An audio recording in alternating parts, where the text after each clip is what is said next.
Hi guys, welcome to Root Stem and welcome to this beginner's video on how to assemble your miniatures.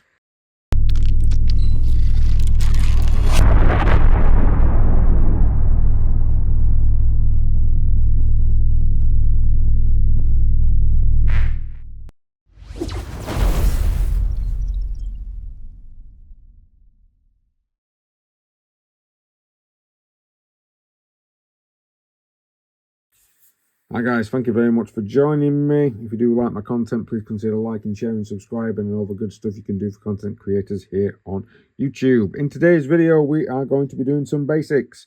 We're going to be showing people how to assemble models. I've decided to do a bit of a basics range, starting with the basic, clipping out and assembling your miniatures. Now, I am using Games Workshop miniatures, of course, because that's primarily the ones that I tend to do. But most of these, 99% of these techniques will be able to be transferred over to other models, no problem. These are primarily plastic figures, so majority of the techniques here will be done for plastics, but it can be used for resin as well. Just make sure when you're doing any form of filing that you definitely wear a mask with resin, because it can be quite dangerous, and you use super glue instead of the plastic glue. With that in mind, let's crack on with the first step, which will be snipping out our models. So when trimming out the pieces, always make sure you've got a good pair of clippers, which I do have. These are from Green Stuff World. I have over from Hobby Workshop. They are Green Stuff World's scissors. They're quite good. Make sure you got your nice self hobby knife. Yes, I seem to be repping a lot of Green Stuff World stuff at the moment, but I've got plenty of blades for this knife, which probably needs changing. Just in case you get to a section that you can't get off without the aid of a knife. That's to keep the knife safe. And then when you're cutting some items out of the sprue, you need to make sure you get the right items together. Don't go haphazard and cut everything out, especially with a lot more modern kits. Airfix days, not a problem, not really in a lot of modern times. I have already cut some out and stuck them all together. All the backpacks are the same pieces. All these shoulder pads, which are two pieces together, are all the same pieces. So I've already glued, so snipped them and glued them. Done them as a bit of a batch because that was quite easy to do because they're all the same parts.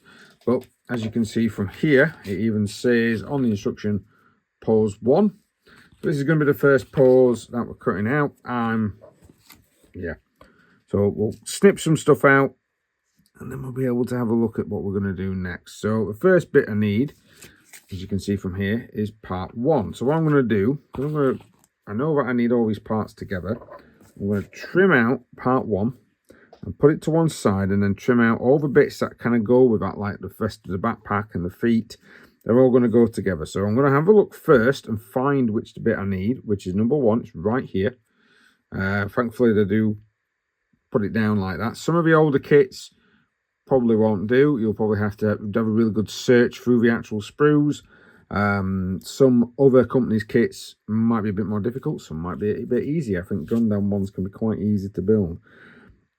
So this is the bit that I'm wanting out. Now what I'm going to do is quickly check on both sides that I'm not going to accidentally start snipping away at a section that's supposed to be part of the actual model itself. I don't want to accidentally cut off a bit of foot, or a little bit of an antennae maybe, or a bit of a magazine casing or whatever.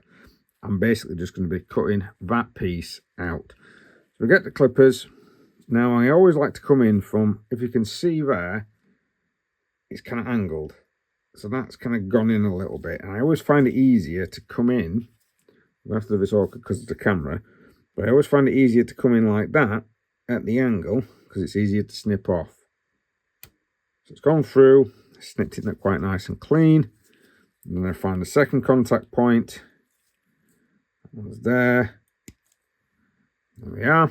And then I find the third contact point, and the third contact point is underneath. Just going to do that off. And now I've got my part, and I've made sure I've got plenty of space underneath to be able to separate the parts.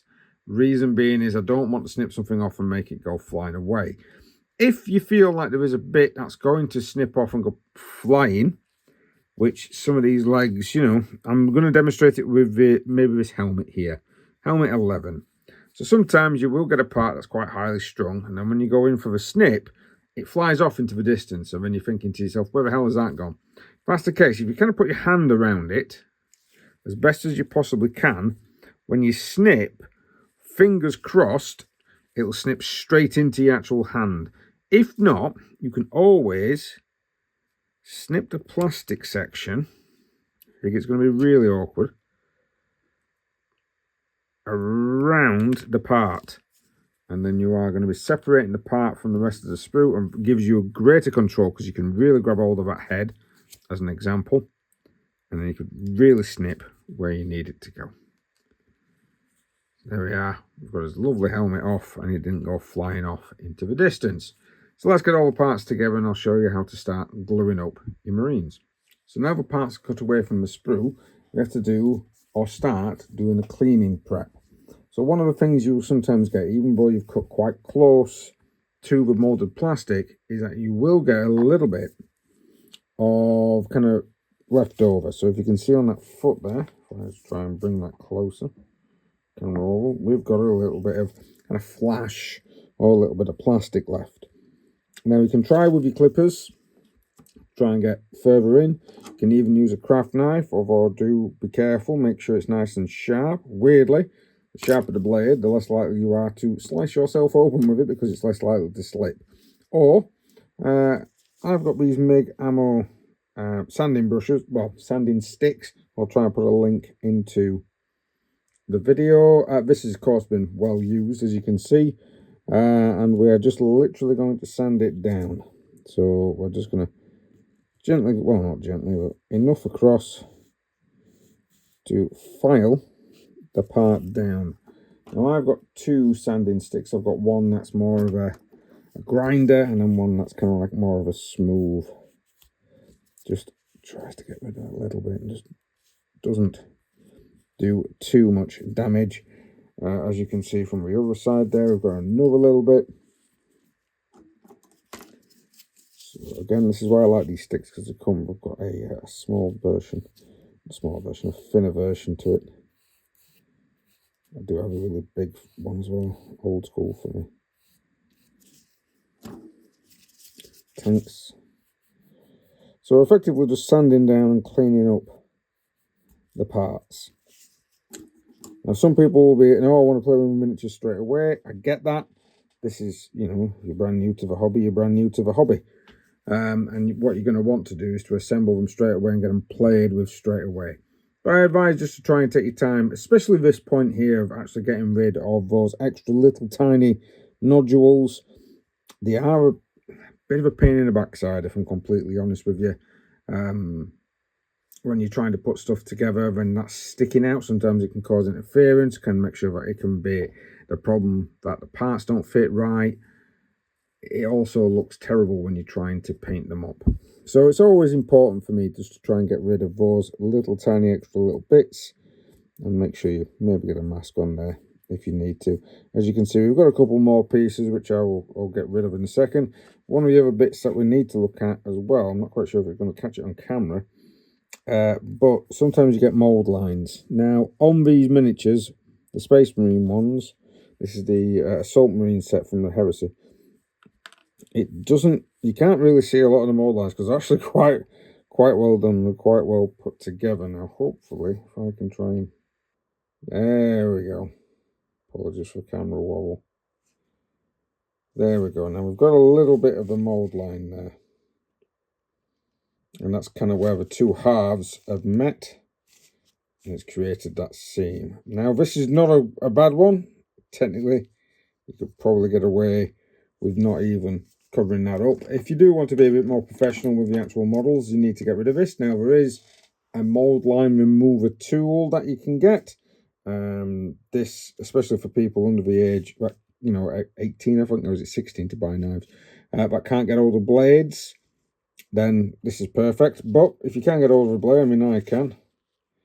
One of the ways of getting rid of the flash or the mold line is simply getting, now I've got my scalpel blade, and I'm going to use the back. I'm not using the sharp bit, although you can if you want to. I just use the back of the blade, scrape, it will get rid of that mold line. So when you're painting on it, it'll be nice and smooth. You can even use a sanding stick, although if I'm going to sand this particular point, I'm going to do nice. I'm going to do the very fine sanding stick. There'll be another point on the opposite side, so of course you'll just get that done and then just go through the entire model, making sure that all those bits are sorted. Once you've got all your items trimmed and all the actual the flash bits kind of reduced off, then we're going to start to put them together. Now for super glue, sorry, not super glue, for plastic miniatures, I use polystyrene cement. I currently use the Breville Professional. I quite like this glue because of the stick that comes with it. Although these sticks can jam, and you kind of have to use a bit of a lighter or flame to try and get rid of the glue inside there.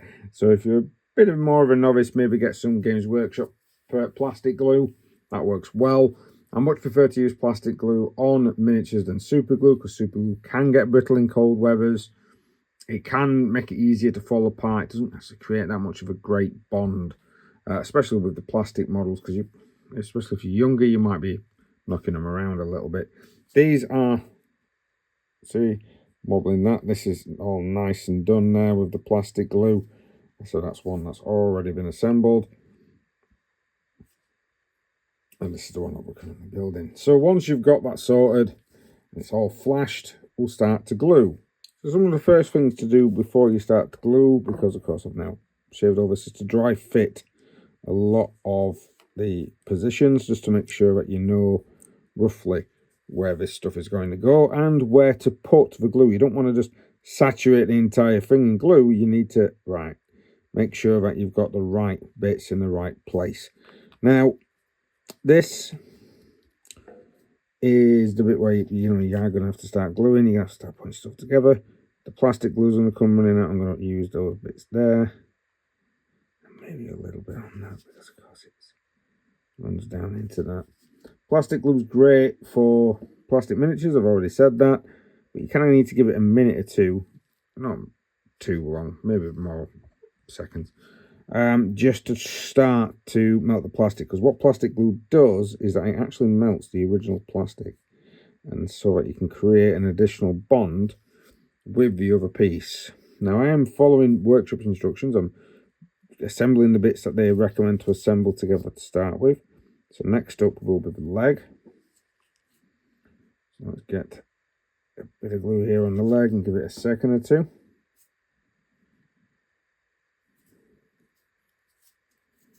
And make sure. I did dry fit this before, so now thankfully a lot of these newer miniatures are very, you can kind of tell, right, this is the bit where this goes, and they have notches and little nodules to make sure that you are going to get stuff in the right place. I've got a bit of plastic glue there on the chest. Oh, not going to make it look like he's got battle damage. Let's get a base. So I can fix him to a base now. If you want to, if the legs are solid, you're probably better off doing ground up. So you're probably better off doing it on a base to start with and then building up. But as you can see here, I put the legs together, put the body together, and then we put them onto a base. Now we do need some shoulder pads, which we've already got here. One of them needs assembly. We are going to need a head. And of course we need to fix these guns together. Now these are kind of tricky. These are a little bit naughty because they're not solid pieces, even though you can't put different weapons in the hands on this particular set. You can with the kind of a bit of an expansion set, but this set you can't actually give additional weapons out, and it can be very difficult to try and get them to bond. So what I've done, a bit of a little trick, I don't know if you can see that there, but I have, I'll zoom in, I've scored the flat plastic on both of these. Now this should create much more of a bond when I actually put the dab of glue on. So I am going to put a dab of glue on that. Once we put the dab of glue on that, I'm going to leave it. So I'll just put a bit on there and then leave it just to start to melt that plastic. I'm wearing gloves, so everything is going everywhere. This is great. Ooh, take that one off. And again, I'm going to leave that properly for a proper minute because this is not going to be able to use weight of the actual model. So at the moment, that's sticking to the base with the weight of the plastic down on there. It's kind of creating, it's forcing that bond. Camera's shaking like hell, apologies. This is a bit different, so I've put it on there. I've let it soak in. I'm going to give it a minute, and then I'm going to attach the guns. And I'm going to do that off camera because otherwise I'm going to mess it up. So I've done the same thing as I did with the arms, as I did with the weapons. Did a little bit of scoring, bit of glue, weighted, and then put them on there. So as you can see, it's coming together quite nicely now. We're assembling the miniature very well. I've put the arms on before I put the shoulder pads on, because you tend to do that with Space Marine models. If you're doing a different type of model, you'll not need to do it. But one thing I do like to do if I come with a separate type of head is put the weapons on first before you put the head on. Then you can get a sense of what type of action pose you are wanting to do with your miniature. Whether or not you want to make it look like he's striding, having a look into the distance, part running, or whether or not you want him to look like he's aiming. Something I've done on, as you can see here, I've done on this particular miniature. So what we're going to do is I'm going to make him look like he's going in for a strike. So I'm going to put the helmet that side. And that's kind of like the direction of the figure. He's going to be going in with his sword, and taking down those heretics. Now, we don't need to really... that's got a nice little notch to be able to fit everything in. And, of course, the weight of the actual bit of plastic is going to be able to make sure that the helmet is stuck down properly. Now, I'm going to stick... It seems like I put a lot of glue in there. Probably have. I'm going to start putting some glue into the areas where we connect on the model for the shoulder pads, and of course the little notch on the backpack. This will allow us then to be able to put them straight on, so there's going to be no real need to wait. Just literally get it on there, and make sure if you are doing something like Space Marines, you're putting the shoulder pads onto the right bit. Although if you decide you want to do it the opposite way around, your models at the end of the day, you can kind of do what you want. And then the backpack is on there. And we're getting there. One of the extra steps you can actually do with your models is to put on accessories. Now, these come in the set. They're not dictated to where you need to put the accessories or which accessories you need to use per model. It's kind of a bit of a guideline. But with them all having bolt pistols, I do like to have the improbable bolt pit, improbable sachet pack on the the holster on the underneath. Even though the holster does look like it would not be able to contain that gun in a million years, it still looks good. And give him a bit of a grenade and another pack on the opposite side of the leg. Now what I'm going to do with this is do the same as what we've done before. So I'm literally going to put a dab of glue on. Already attempted to dry fit, so I know that the holster is going to go there. And I know that the other one's going to go on the opposite side. Now, I'm going to give it a minute. Like you say, I keep saying throughout this tutorial is to give it a minute. Let that glue start to melt that plastic. And then what I'm going to do is to use tweezers, which is why I had them earlier. Now, the reason for this is because it's going to give you a bit more precise control over where this is going to go. I did dry fit it a minute ago just to make sure I knew which section of the bit to hold on to, so I could get it into the right place. There we go. And then I'm not going to pick it up and make it fly off into the distance, because that is something that's quite annoying. And I've got a very dark carpet. Sometimes these bits of plastic like to blend in. Right, let's let that dry. Now, something extra that you can actually do to things like this weapon here is you can actually drill the hole. Now, if you can see, this is a solid plastic piece, and it's known as drilling your bolter barrels. It's highly controversial sometimes because people say, oh, just do a black dot. I like to have a physical hole. Now, I don't mind these little dimples. These are fine, but what I like to have is a bit of a hole there. And what you tend to find is people will say that you shouldn't do it, it's silly, or etc, etc, etc. There's no point in doing it, or it's too difficult. I disagree. I've got a nice little bit of a pin vise here, which is a perfect size for a bolter barrel. And what I'm going to do is to just drill into this bit. Now, I'm not bad at it. I've been doing this for a long time now, so I can kind of near enough get towards the center of these guns. Sometimes you get a little bit off, but it doesn't really matter as long as you're drilling the gun barrel out. Now, if you are new to it and you're wanting to do this technique, I do recommend maybe getting a bit of a knife. I'm going to zoom out a little bit. And just doing a light score directly down. There we are, the centre. Then if you turn the weapon sideways and do another direct score, then you should make it easier for you to pinpoint the centre of the gun barrel. That way you're not going to mess it up. Couple of turns. And there you have it. All that did was a little tiny bit of drilling. I've got myself a nice little gun barrel, which looks perfect. Now, you don't have to do this bit, but something I quite like to do just to give the aesthetic of what I'm doing, making sure it just looks absolutely perfect. And with that, the model is built. Not bad, not bad. And all you need to do is rinse and repeat. You get all your models assembled as soon as you possibly can. There we go. So that's kind of a quick and easy way. Hopefully should be able to teach those that don't know how to clip out and assemble and glue together your plastic models. Metal models are a bit different. I'll see if I've got some of those to be able to do a tutorial on that at a later date. But that's it for now. Happy modelling, and we'll see you next time.